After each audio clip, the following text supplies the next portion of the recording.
Welcome to Now for Someone Completely Interesting. I'm your host, Ben Poulin. It's our 1-year anniversary since we launched this podcast, and I thought, what better way to celebrate than with an entire episode of nothing but my favorite clips. So here we go. All my favorite clips from every episode I've recorded over the last year, just for you. When I decided to go to Nate, and he was already living in Edmonton. Right. So I get in the truck one day and I'm telling Tim, I got to give you my notice because I'm going to be quitting in January of whatever because I'm going to Nate. And he's like, "Oh, you got a place to live?" And I'm like, "No, I got to find a place to live." "Nah, you got a place now, buddy. You're going to live with me." And I'm like, "That's awesome." Like, really? He's like, "Oh, yeah. You don't mind. There's a girl downstairs that I bang once in a while. But if you don't mind living with me and her." I'm like, "Well, what's the rent going to be?" He's like, $200 a month. I'm like, $200 a month? He's like, and this is why I love Tim. Okay. This is why I love Tim said to me, when my brother went to university in Atlanta, Canada, he found somebody who charged him nothing for rent. And my brother is now, one of these guys that is making a lot more money than we work in radio. Right. So if somebody can do that for him, then I'm going to do this for you, buddy. And so I come home from Nate and there'd be a door like there, $200, I could have barely afford it. Yeah. And so I'd come home and there'd be a note on the door that says like, "Kurt." And that's all I do. Like, "Kurt, need the rent. Dogs are in the pound again." He had these two huge huskies that would always get out. So Klondike days, I think it was called at the time. Yeah. They'd shoot off fireworks. Dogs think it was lightning, chew their way through the fence, these two big huskies. And he was constantly getting these dogs out of the pound. And great guy. But yes, when I was working with him, he shows up on Thursday morning. I think it was Thursday morning, 4:00 in the morning in a brand new truck. And I'm like, "Hey, you got a new truck. What happened?" "Yeah, everyone got hit by a tornado, buddy. It's all because of you." I'm like, "What?" He goes, "Well, I'm driving back to Edmonton after I drop you off, and this car pulls up beside me. And this guy's honking his horn and everything, and I roll a window down, and he's like, 'Your back door's open on your trailer.' So I'm like, 'The back door's open.' So I pull over, and I go back there, and you didn't flip the little latch. You forgot to flip the latch." So this guy saw it, and so I pull over. And then when I got just outside Vegreville, a tornado picked me up and threw me in the ditch. I woke up, I'm holding the steering wheel, I'm on the passenger side. You would have locked that latch, I've been long gone before that tornado came. You're the reason I got hit by a tornado. Oh, Canada, our home and native land, true patriot love, in all of us command. With glowing hearts we see thee rise, the true north strong and free. From far and wide, O Canada, we stand on guard for thee. God keep our land glorious and free. O Canada, we stand on guard for thee. O Canada, we stand on guard for thee. The brewing part was always kind of in the background. Actually, my parents, when I was 15 years old, they let me brew my first batch of beer in the basement. Nice. Which really surprised me, but it didn't work out. But of course, we still drank it because there was alcohol in it. I was a classic skier where you just stay in the track and ski classic. Right. And they were I was supposed to coach skate skiing. And I had no idea how. So I remember crashing in front of the kids, trying to show them how to skate ski, and getting up in blood pouring out of my knees and elbows. And they're wondering, who is this guy? And, but we had a lot of fun, and I kept it fun. So that's how I got started. And then I also coached a team at Lakeland College. So I combined the Lakeland College adult ski team with the Vermilion junior team. And that's how I started. And from that group, 4 athletes went on to the World Championships or Olympics. So Becky Scott is Jan Scott's daughter and Walter Scott's daughter.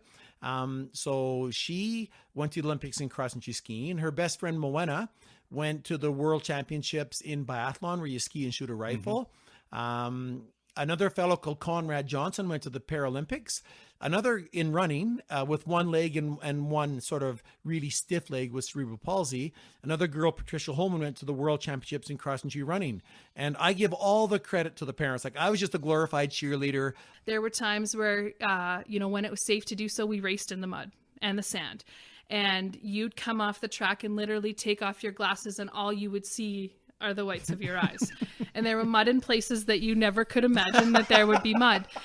Now, this is a bit of a tough one. I don't really know if you can answer it or not. I mean, we all know the story.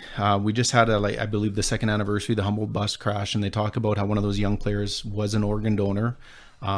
He passed away as a result of the crash, but his willingness he saved 6 lives. So we know who he is, and we know a little bit about the impact that his tragedy had in a positive way, if you can put it that way.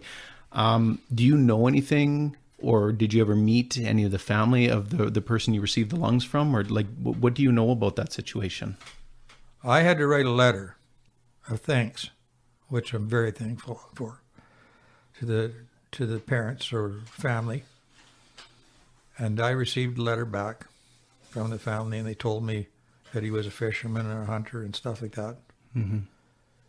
And that's all I know about him.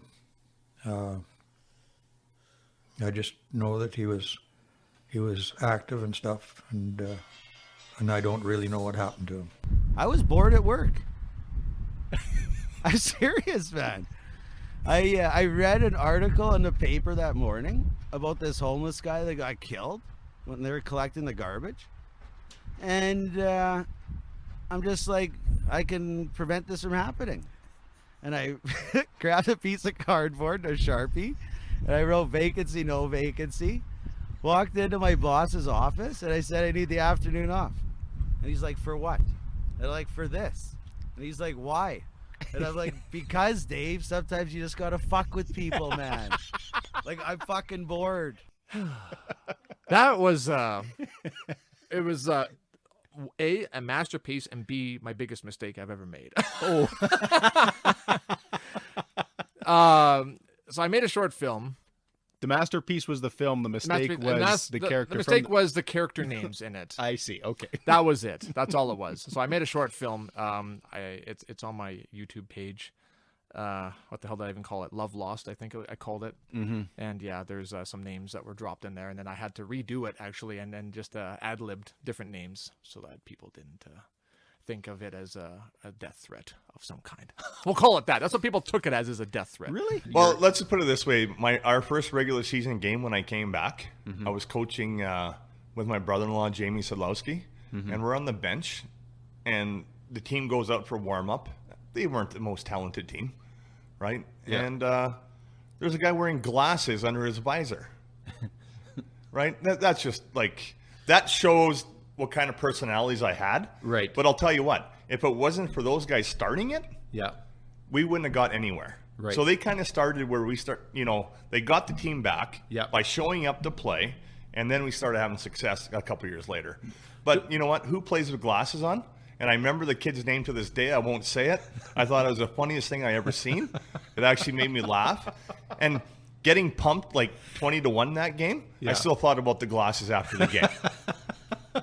Because what if he gets in an altercation? He's dead. Well, you wouldn't hit a kid with glasses, would you? Well, I'm sure a guy from Wainwright would. Somebody asked me who my hero was, and I was like, oh, it was my grandpa, obviously. But then I was like, but when I was a kid, I didn't really understand what it meant to be in the war.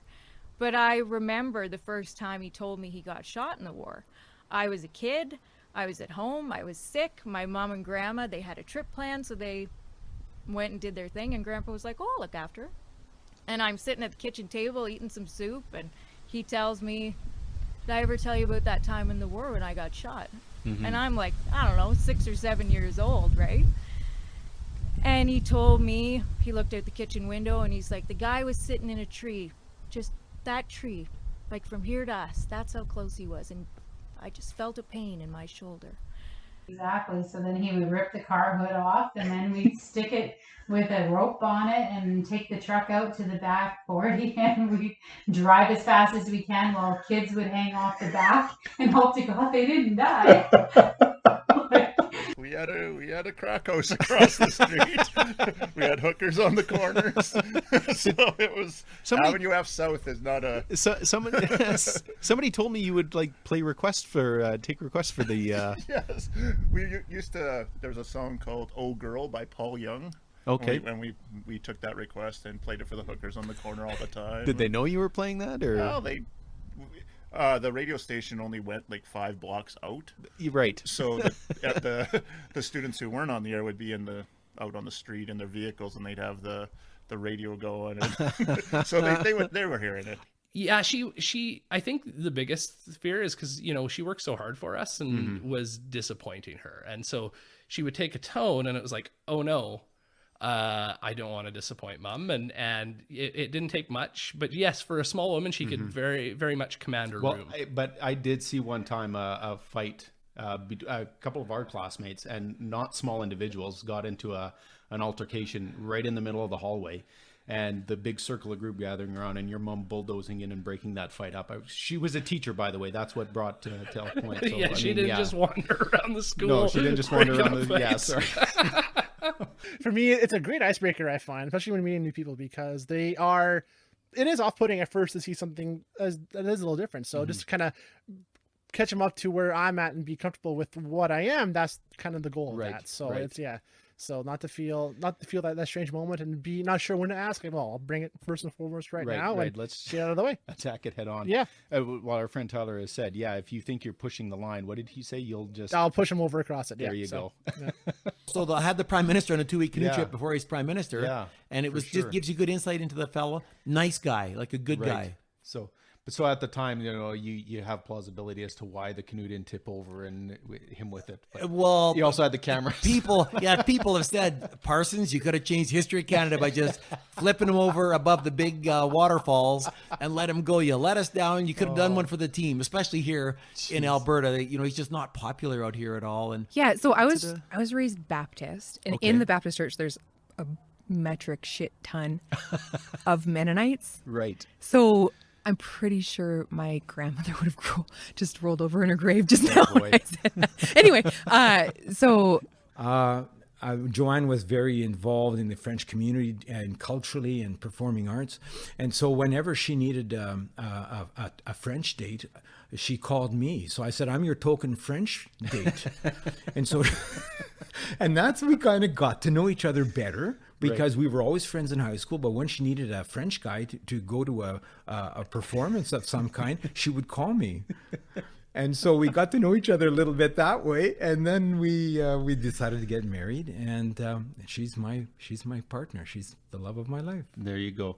The kicker was about 4 hours later, we got to Spruce Grove and decided to stop in at a restaurant and have steak. So the whole deal was, after the show, we have pancakes and then go out for steak dinner.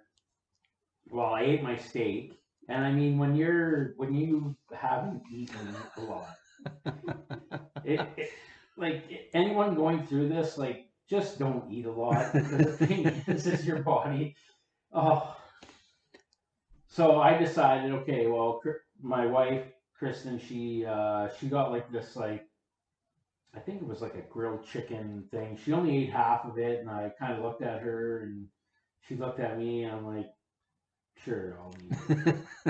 I didn't tell my coach that I'd eat this, but yeah, and it wasn't good. Like, I think we were like maybe an hour or so from the hotel, and I had to pull over, like, and it was not a good thing.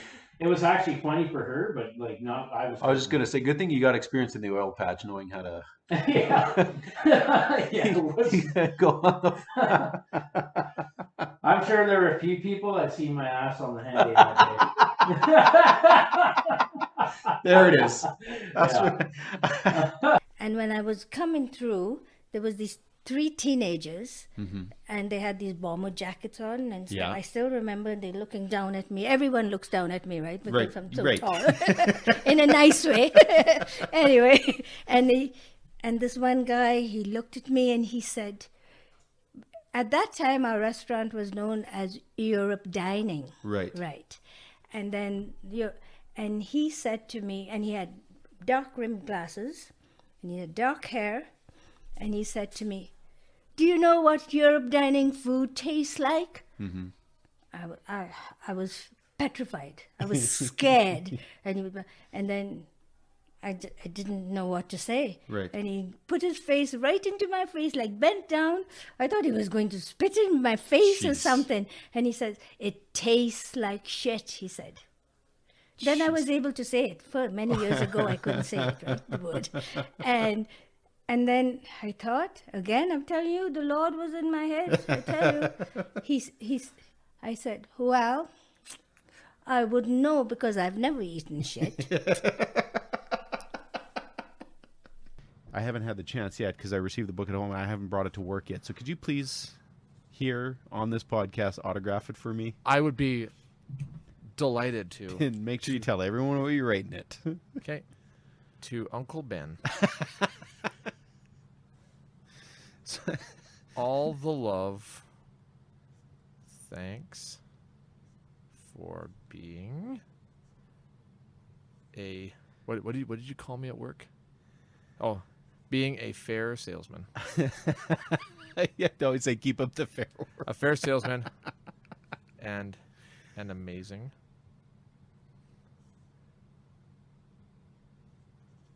podcaster. Oh. And friend. Awesome. Love, Uncle Teabag. He did do it. Thank you so much. And Donnie Honor Frychuk, he was the district officer out of there. He said, well, feel like going for a drive? He says they had 3 bear cubs way up a tree. Right. And don't know what happened to the mother, but the oil field workers had called it in. But every time that he had gone to the site there, these bear cubs are too far up a tree. You can't dart them.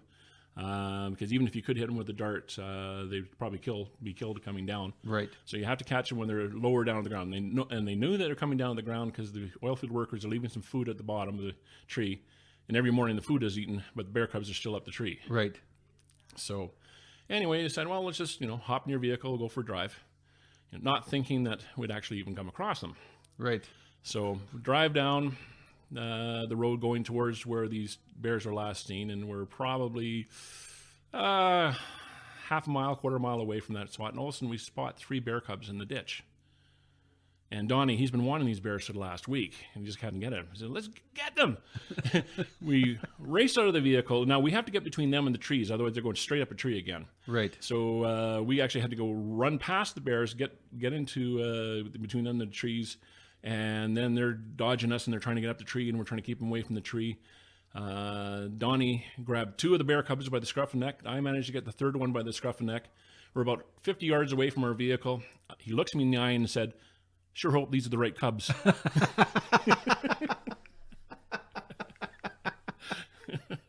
And to be honest, when I lived in Australia, I had my first near death, and that was choking on soda crackers and literally grabbing dish pots out of the person's out of their sink that had like water in it, just because I couldn't get water going out of the tap, and I was like, what the heck, I'm gonna die right here. I don't mean to laugh at sorry, but when you're in Australia and you say something about near-death experience, I don't expect... You're thinking sharks, you're thinking snakes, you're thinking Crocodiles, spiders, come on. crocodiles, other people. Yeah, it's not choking to death. Some of the most deadly animals on the planet, but Darren has a run-in with a soda cracker. Wow, that was super. That might have been the most heartbreaking thing of the whole COVID thing. Was Yeah. I was gonna finally live my dream of being in an actual wrestling ring. I was going to cut a promo, basically just tearing down my opponent, or not my opponent, I'm the manager of whoever this guy Right. is. I was going to tear the guy down, and being an Elk Point, I was going to be just get heat on myself and just talk crap about Mark Letestu and say, basically say like, my client is 10 times the athlete as Mark Letestu is, and all this other stuff. And This is Scott Labrie. That's Scott with 2 T's. And as I mentioned earlier, I went to school with a guy named Scott. He spelled it with 1 T, and he was a complete douchebag. And if he's listening to this podcast, well, he knows it. Fix your life, Scott. And and then in grade 10, 11, 12, he was how do you say, le rat de la bibliothèque. He was one of the library rats. So he and his friends, they were all like political and philosophical and intellectual and so they were always, and they were organizing what do you call that, Pierre? Like when you got angry because we couldn't have a dance. A protest, yes. Well, so the whole school was out on. So that's what Pierre was doing in high school, and I mean, I was just as intelligent, like many people were. It's just because you're in the library all the time doesn't mean you're smarter than everyone else, right? Right? That's a wrap of my special 1-year anniversary episode of my favorite clips from every episode over the last year. Thank you to all my guests, and of course, thank you for listening, liking, and subscribing. Find us on social media by searching Poulin Radio, and feel free to share your favorite comments from any of the 25 episodes so far. We're on your favorite podcast provider and YouTube by searching Poulin Radio or Now for Someone Completely Interesting. Many more episodes to come. Play us out, Sam. You've been listening to the Ben Poulin podcast. If you know somebody interesting, please contact Ben Poulin. You can contact Ben Poulin through the St. Paul dealership. You can contact Ben Poulin